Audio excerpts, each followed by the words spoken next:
नमस्कार, मी पंजाब 18-19-20 पर्यंत राज्यात भाग बदलत पाऊस पडणार आहे. सर्वदूर काही पडणार नाही म्हणून खास करून हा शेतकऱ्यांनी अंदाज लक्षात घ्यायचा. नसता शेतकऱ्याला वाटेल की हे सगळीकडे पडतो काय, सगळीकडे नाही पडणार, काही भाग सोडून देईल. म्हणून ज्यांचा हरभरा पेरायचा असेल, ज्वारी पेरायची असेल, जर तुमची जमिनीतली ओल हडकत असेल तर तुम्ही तुमचं पेरणीचा निर्णय घेऊ शकता, तुम्ही पेरू शकता.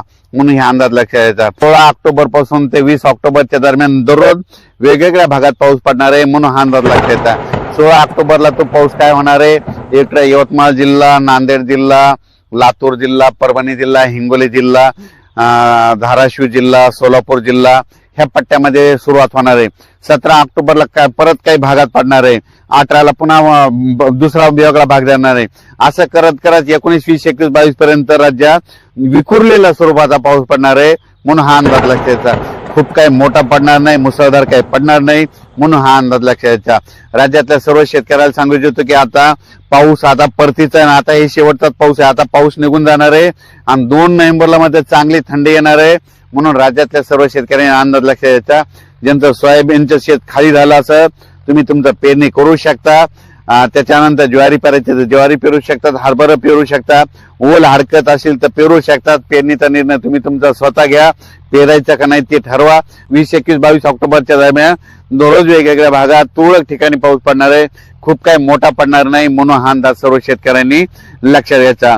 परत काय झालं, आता कांद्याचे म्हणजे ते बी टाकणं चालू होतं. कांदेवाल्या शेतकऱ्याला सांगू इच्छितो की आता कांदा टाकण्यासाठी देखील पोषक वातावरण आहे, कारण की झाला आता पाऊस. आता हे शेवटचा आहे, शेवटचा पाऊस सगळीकडे जास्त पडत नसतो, फक्त विखुरलेल्या स्वरूपाचा पडतो म्हणून हा अंदाज लक्षात घ्यायचा. राज्यात सर्व दूर नाही पाऊस, पण 16 ते ह्या 4-5 दिवस 16 तारखेपासून ते 20-21 ऑक्टोबर पर्यंत दररोज वेगळ्या भागात पडणार आहे. म्हणून तुमचं कांद्याचं रोप टाकायचं तर ते देखील दाखवू शकता. त्याच्यानंतर हरभरा देखील पेरू शकता, ज्वारी देखील पेरू शकता. त्याच्यानंतर शेत देखील दुरुस्त करा.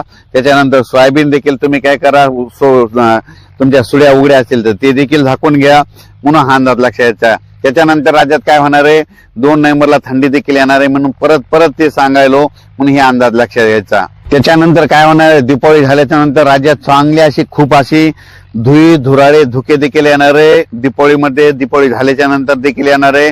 मग आपणच समजून घ्यायचा की आता पाऊस आता निघून गेला म्हणून हा अंदाज लक्षात घ्यायचा. त्याच्यानंतर थंडीची देखील चाहूल लागणार आहे म्हणून हा अंदाज लक्षात घ्यायचा. आणि तुम्हाला एक सांगू इच्छितो की राज्यात पेरणी करत असताना, हरभरा पेरणी करत असताना, ज्वारी पेरणी करत असताना बियाण्याला काय करा, बुरशीनाशक लावा, कारण की ते पेरल्याच्या नंतर मर देखील लागत नाही म्हणून हे सगळ्यांनी लक्षात घ्यायचं. हा पाऊस जे पडणार आहे, आता परत एकदा शेवटी सांगतो की हा पाऊस सुरुवातीला काय होणार आहे, इकडल्या म्हणजे याच्याकडून सुरू नांदेड, लातूर, धाराशिव, यवतमाळ, त्याच्यानंतर लातूर जिल्हा ह्या पट्ट्याकडून सुरुवात होणार आहे. त्याच्यानंतर ते पाऊस काय होणार आहे, पूर्व विदर्भ, पश्चिम विदर्भ, एक दिवस उत्तर महाराष्ट्र, पश्चिम महाराष्ट्र, त्याच्यानंतर असा वेगवेगळ्या भागात पूर्व विदर्भ, पश्चिम विदर्भ, दक्षिण महाराष्ट्र, उत्तर महाराष्ट्र, कोकणपट्टी, खानदेश दररोज वेगवेगळ्या भागात असं मुक्काम करणार आहे. सगळीकडे काही पडणार नाही, काही भाग सोडून देखील दे म्हणून हा अंदाज लक्षात घ्यायचा. म्हणजे हा सर्व दूरचा पाऊस नाही, कारण की हा जाता जाता पाऊस येत असतो म्हणून शेवटचा पाऊस आहे. जाता जाता भाग बदलत पाऊस पडणार आहे, सर्वदूर काही पडणार नाही म्हणून हा तुम्ही तुमचा अंदाज सगळ्यांनी लक्षात घ्यायचा.